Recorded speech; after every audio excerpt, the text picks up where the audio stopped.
Hello दोस्तों, मैं देवेंद्र कुमार आपका महावीर एजुकेशनल पार्ट चैनल पर स्वागत करता हूं।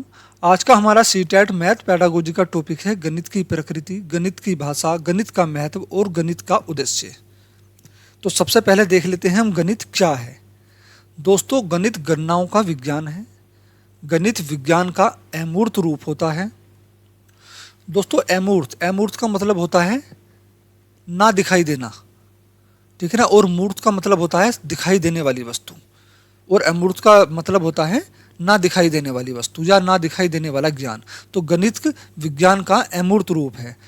गणित संख्या स्थान का विज्ञान है। गणित मापन, मात्रक और दिशा का भी विज्ञान है।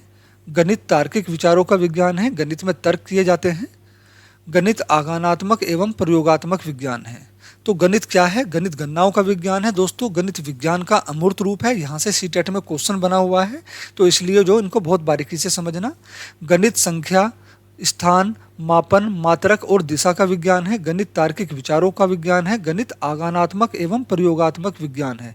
ध्यान रखना, गणित क्या है? गणित आगमनात्मक एवं प्रयोगात्मक विज्ञान है। गणित की परिभाषा। दोस्तों, कुछ विद्वानों के द्वारा गणित की परिभाषाएं दी गई हैं, उनको देख लेते हैं। लोक के अनुसार गणित वह मार्ग है जिसके द्वारा बच्चों के मस्तिष्क में तर्क करने का विकास होता है। तो दोस्तों, गणित के द्वारा बच्चों में क्या होता है? बच्चों के मस्तिष्क में तर्क करने का विकास पैदा होता है। नेपोलियन के अनुसार गणित की उन्नति में ही सबकी उन्नति है। दोस्तों, यहाँ से ही सीटेट में ध्यान रखना, इनकी विद्वानों की डेफिनेशन जो है, इन्हीं में से ही सीटेट में क्वेश्चन बनते हैं ज़्यादातर, ठीक है। तो इनको जो बहुत ध्यान से समझना। गणित की उन्नति में ही सबकी उन्नति है। हब्स के अनुसार गणित एक पत्थर के समान विषय है। जिस प्रकार पत्थर औजारों को तीव्र करता है, ठीक वैसे ही गणित मस्तिष्क को तीव्र करता है। अब दोस्तों, अगर सीटेट में यहाँ से क्वेश्चन आ गया कि गणित किसके समान है, एक पत्थर के समान है, एक मुलायम वस्तु के समान, इस तरह से आ गया, तो आप क्या करोगे? मुलायम वस्तु के समान कर दोगे। जबकि गणित क्या है? एक पत्थर के समान है। पत्थर के समान इसलिए नहीं है कि वो एक बहुत हार्ड है, नहीं। पत्थर के समान इसलिए है, वो दूसरे पत्थर के औजारों में या दूसरे औजारों में को धार उत्पन्न कर देता है, उन्हें तीव्र कर देता है, उन्हें तेज कर देता है, उनका विकास कर देता है, ठीक है ना। तो ठीक ऐसे ही गणित बच्चों के मस्तिष्क को तेज कर देता है, बच्चों के मस्तिष्क में तर्क करने की क्षमता का विकास कर देता है, बच्चों की बुद्धि लाब्धि को बढ़ा देता है, या बच्चों के आईक्यू लेवल को बढ़ा देता है।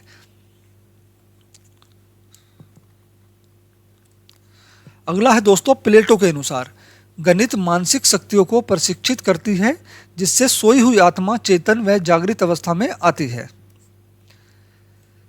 गोस के अनुसार गणित विज्ञान की रानी है। तो दोस्तों, गणित क्या है? विज्ञान की रानी भी है और विज्ञान का आधार भी है।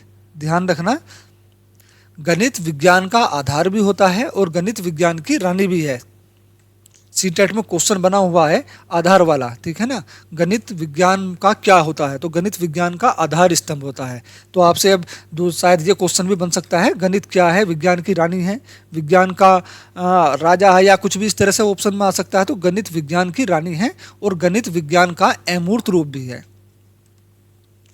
रोजर बेकन के अनुसार गणित सभी विज्ञानों का सिंह द्वार व कुंजी है। मार्शल स्टोन के अनुसार अमूर्त व्यवस्था को मूर्त रूप देना ही गणित है। दोस्तों, अमूर्त व्यवस्था, कल्पनाशील व्यवस्था को वास्तविक जीवन से जोड़ देना ही गणित है। अब जानते हैं दोस्तों गणित की प्रकृति। गणित की प्रकृति कैसी होती है? दोस्तों, गणित अन्य पाठ्यक्रम की अपेक्षा अधिक सुदृढ़ व स्थायी होता है।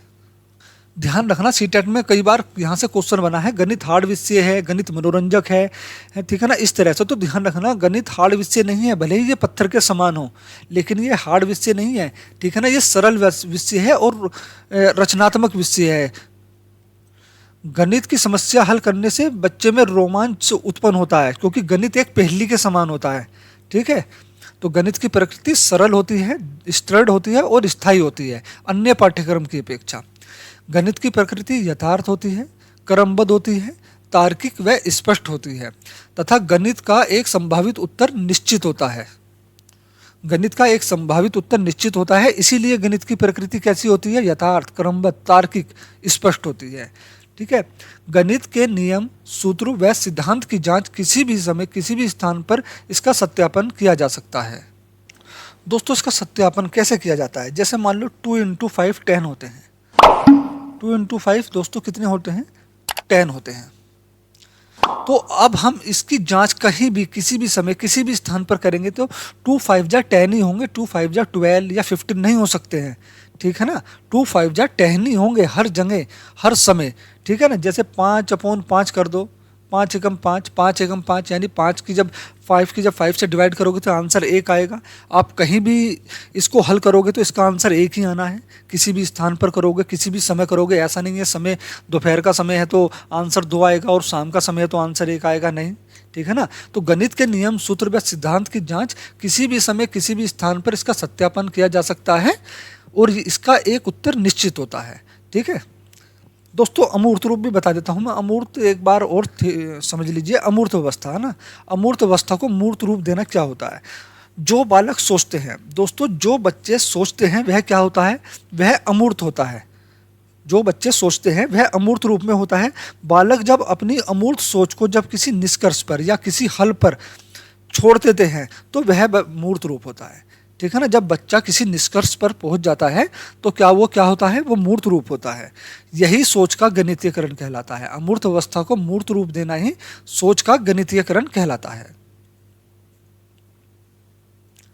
अगला है दोस्तों, गणित से आत्मनिर्भर, तर्क करने की शक्ति, जानने की उत्कृष्टता, वैज्ञानिक दृष्टिकोण बनता है।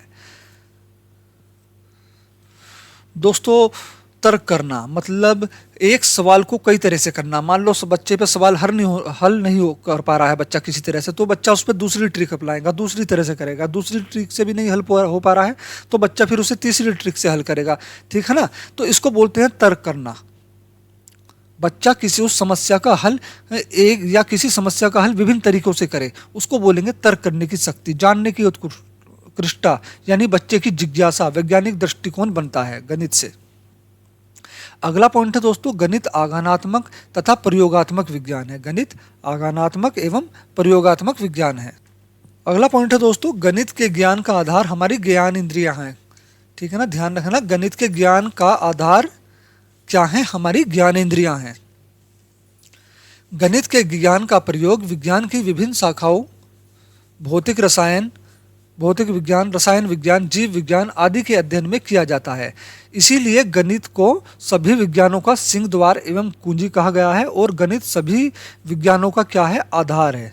गणित सभी विज्ञानों का आधार है, ठीक है ना। गणित के ज्ञान का प्रयोग विज्ञान की सभी शाखाओं में, भौतिक विज्ञान, रसायन विज्ञान, जीव विज्ञान, सभी विज्ञान की शाखाओं के अध्ययन में किया जाता है।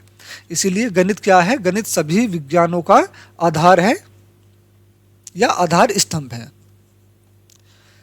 गणित के अध्ययन से आगमन, निगमन तथा सामान्यकरण की योग्यता का विकास होता है। दोस्तों मैंने भी बताया था सामान्यकरण क्या होता है, गणितीयकरण क्या होता है। अब देखो सामान्यकरण क्या होता है।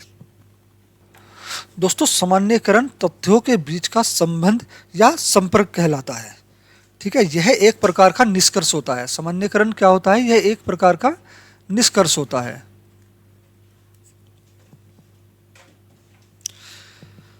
अगला पॉइंट है दोस्तों, जोड़, गुना, भाग, घटाना, यह अंकगणित की प्रक्रिया है। तो जोड़, गुना, भाग, घटाना यह किसकी प्रक्रियाएं हैं? यह अंकगणित की प्रक्रियाएं हैं। अब है दोस्तों गणित की भाषा। गणित की भाषा, देखो दोस्तों गणित की भी एक अपनी भाषा होती है, अभी मैं आगे इसके बारे में बताऊंगा।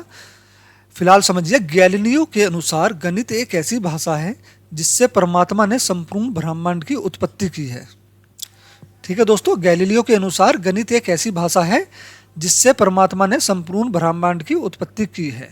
गणित की भाषा सरल और बोधपूर्ण होनी चाहिए। कैसी होनी चाहिए? सरल और बोधपूर्ण। गणित की भाषा बच्चों के मानसिक स्तर के अनुरूप व उनके दैनिक जीवन से संबंधित होनी चाहिए। दोस्तों गणित की भाषा बच्चों की क्षमता के अनुसार होनी चाहिए, उनकी ग्रहण क्षमता के अनुसार होनी चाहिए, ताकि बच्चे उस चीज़ को समझ सके। उनके दैनिक जीवन से संबंधित, उनके दैनिक जीवन से संबंधित का मतलब है उसके आस पड़ोस, घर परिवार से जुड़ी होनी चाहिए। अगला पॉइंट है दोस्तों, गणित की भाषा के क्रमबद्ध पद, प्रत्यय, सूत्र, सिद्धांत और चिन्ह, ये क्या है? ये गणित की भाषा के क्रमबद्ध अंक हैं। यहाँ से सीटेट में क्वेश्चन बना हुआ है, ध्यान रखना, क्रमबद्ध। पहले पद आएगा, फिर प्रत्यय आएगा, फिर सूत्र आएगा, फिर सिद्धांत आएगा, आखिरी में आएगा चिन्ह। ठीक है, तो गणित की भाषा के क्रमबद्ध अंक कितने हैं? 5 हैं। पहला है पद, दूसरा है प्रत्यय, तीसरा है सूत्र, चौथा है सिद्धांत, पांचवा है चिन्ह। दोस्तों, गणित की भाषा सार्वभौमिक होती है। गणित की भाषा कैसी होती है?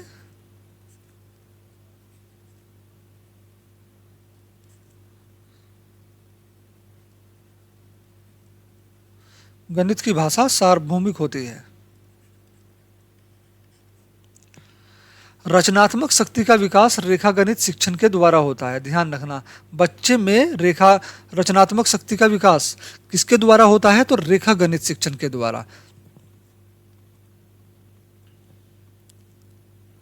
दोस्तों, अगर आपको सीटेट के फ्री नोट्स चाहिए तो आप मेरे व्हाट्सएप नंबर 8077088259 पर मैसेज कर सकते हैं।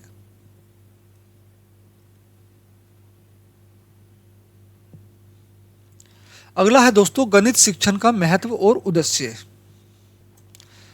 दोस्तों, हमारा पहला पॉइंट है, प्राथमिक स्तर पर गणित का वह महत्व व्यवहारिक और सामाजिक होता है। ठीक है दोस्तों, प्राथमिक स्तर पर, प्राथमिक मतलब कक्षा 1 से 5 तक, कक्षा 1 से 5 तक पर गणित का महत्व क्या होता है? व्यवहारिक होता है। गणित का महत्व व्यवहारिक और सामाजिक होता है। यहां से भी सीटेट में क्वेश्चन बना हुआ है, ध्यान रखना। उच्च स्तर पर गणित का महत्व मानसिक होता है। ठीक है दोस्तों, प्राथमिक स्तर पर गणित का महत्व क्या होता है? व्यवहारिक और सामाजिक। प्राथमिक स्तर पर यानी कक्षा 1 से 5 तक गणित का महत्व होता है व्यवहारिक और सामाजिक, लेकिन उच्च स्तर पर कक्षा 5 से 8 तक पर गणित का महत्व होता है मानसिक। दोस्तों, एनसीएफ 2005 के अनुसार छात्रों की सोच का गणितीयकरण करना ही विद्यालय पाठ्यक्रम में गणित का मुख्य उद्देश्य होता है। ठीक है दोस्तों, गणित का मुख्य उद्देश्य क्या होता है? बच्चों की सोच का गणितीयकरण करना।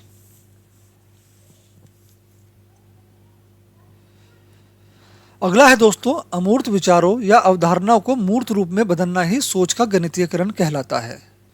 दोस्तों, मैंने अभी आपको ऊपर बताया था अमूर्त विचार। अमूर्त विचार मतलब जो बच्चे सोचते हैं, ठीक है ना, सोच को देखा नहीं जा सकता, छुआ नहीं जा सकता, इसी कारण सोच क्या है, विचार क्या है, अमूर्त है। तो अमूर्त विचारों को या अवधारणाओं को जो बालक सोचते हैं, ठीक है ना, उसको बोलते हैं अमूर्त विचार या अवधारणा।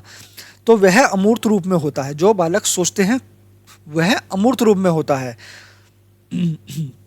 तो बालक जब इस अमूर्त विचारों को या अपनी इस अमूर्त अवधारणा को मूर्त रूप मतलब जब किसी निष्कर्ष पर लाकर छोड़ देता है, ठीक है, जब अपने अमूर्त विचारों को या अवधारणा को किसी निष्कर्ष पर छोड़ देता है तो वो क्या कहलाता है?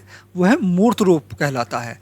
तो अमूर्त विचारों या अवधारणाओं को मूर्त रूप में बदलना ही सोच का गणितीयकरण कहलाता है। अगला पॉइंट है दोस्तों, गणित शिक्षण का अन्य उद्देश्य छात्रों में तर्क करना, चिंतन करना, अन्वेषण शक्ति। अन्वेषण का मतलब होता है दोस्तों खोज करना। खोज करना, अन्वेषण का मतलब होता है खोज करना। तो अन्वेषण शक्ति और सामान्यकरण की प्रक्रिया से परिचित कराना है एनसीएफ 2005 के अनुसार। दोस्तों, एनसीएफ 2005 के अनुसार गणित शिक्षण का अन्य उद्देश्य और अलग से उद्देश्य, मुख्य उद्देश्य मैंने आपको बताए हैं, लेकिन इससे अलग अन्य उद्देश्य क्या है? छात्रों में तर्क, चिंतन, अन्वेषण शक्ति और सामान्यकरण की प्रक्रिया से परिचित कराना। अगला पॉइंट है दोस्तों, बालक को गणित की शिक्षा बालक के वातावरण के परिवेश में जोड़कर दी जानी चाहिए। कहने का मतलब है बच्चों को, प्राथमिक स्तर के बच्चों को गणित की शिक्षा बच्चे के परिवार से, आस पड़ोस से, वास्तविक जीवन से जो बच्चा जानता हो मूर्त रूप में देनी चाहिए। अगला है दोस्तों, प्राथमिक स्तर पर गणित का महत्व व्यवहारिक होना चाहिए या सामाजिक। ध्यान रखना, अभी बताया था मैंने ऊपर भी, व्यवहारिक या सामाजिक, पहली से 5वीं तक। बालक के दैनिक जीवन से जोड़कर उसे गणित का ज्ञान देना चाहिए। दैनिक जीवन मतलब बच्चे के रोजमर्रा के जीवन से। जैसे बच्चा को सामान लेने जाता है तो वो कितने पैसे लेके जा रहा है उससे पूछो, और कितने पैसे ला रहा है। तो आप इसका मतलब क्या समझे? आपने 10 रुपये दुकान पर लेकर गए, आपने 3 रुपये का सामान लिया, दुकानदार ने आपको 7 रुपये वापस करे, तो आपके कितने पैसे कम हुए, कितने पैसे का सामान आया, यानी 3 रुपये का। तो आप 10 में से 3 घटाओगे तो आपके पास कितने बैलेंस बचे? 7 रुपये। इस तरह से बच्चे को समझाना चाहिए। गणित शिक्षण का मुख्य उद्देश्य बालक की सोच का गणितीयकरण होता है। गणित शिक्षण का प्राथमिक या संकीर्ण उद्देश्य माप तोल की इकाइयां, संख्या संबंधी कौशल या गणितीय संक्रिया का विकास करना है। इसके आधारभूत 4 संरचना होती हैं: योग, अंतर, गुणा, भाग या फिर मापन भी कह सकते हैं। अगला है दोस्तों, वैदिक गणित का प्रयोग गणित गणना के कौशल तथा गति के विकास से संबंधित है प्राथमिक विधाल्य के लिए। वैदिक गणित का प्रयोग गणित गणना के कौशल तथा गति के विकास से संबंधित है प्राथमिक विधाल्य के लिए। उच्च स्तर पर गणित शिक्षण का मुख्य उद्देश्य क्या होता है दोस्तों? परिकलन संबंधी, कैलकुलेटर मतलब कैलकुलेशन में दक्षता हासिल कराना, बहुत जल्दी बच्चे कैलकुलेट कर लें किसी भी चीज को, इसको बोलते हैं परिकलन। ठीक है ना। गणना संबंधी, कैलकुलेट करना, कैलकुलेट बहुत जल्दी गुना भाग जोड़ कर देना, ये सब ठीक है ना। परिकलन संबंधी, गणना संबंधी, समस्या समाधान कौशल का विकास करना है उच्च स्तर पर। ठीक है दोस्तों, उच्च स्तर पर परिकलन संबंधी, गणना संबंधी, समस्या समाधान कौशल का विकास करना है गणित का उद्देश्य। और विश्लेषणात्मक योग्यता का विकास करना या पोषित करना है वह अमूर्त से मूर्त धारणा का विकास करना है। जो बच्चे अपनी सोच को अमूर्त रूप में सोचते हैं उनको एक निष्कर्ष पे लाकर छोड़ देना मूर्त रूप कहलाता है। तो अमूर्त से मूर्त धारणा का विकास करना। गणित शिक्षण का उच्च स्तरीय उद्देश्य परिकलन संबंधी कौशल है एवं अमूर्त से मूर्त धारणाओं का विकास होता है। यह मुख्य उद्देश्य है गणित शिक्षण का उच्च स्तरीय। ठीक है दोस्तों, गणित शिक्षण का उच्च स्तरीय उद्देश्य क्या है? परिकलन संबंधी कौशल और अमूर्त से मूर्त धारणाओं का विकास करना। दोस्तों, हमारा ये टॉपिक यहीं पर समाप्त होता है। अगर आपको वीडियो अच्छी लगी हो तो प्लीज़ वीडियो को लाइक करें, शेयर करें, साथ में चैनल को सब्सक्राइब करें, बेल आइकन प्रेस कर लें ताकि हमारी आने वाली सभी वीडियो के नोटिफिकेशन आपको मिलते रहें। दोस्तों, वीडियो देखने के लिए धन्यवाद।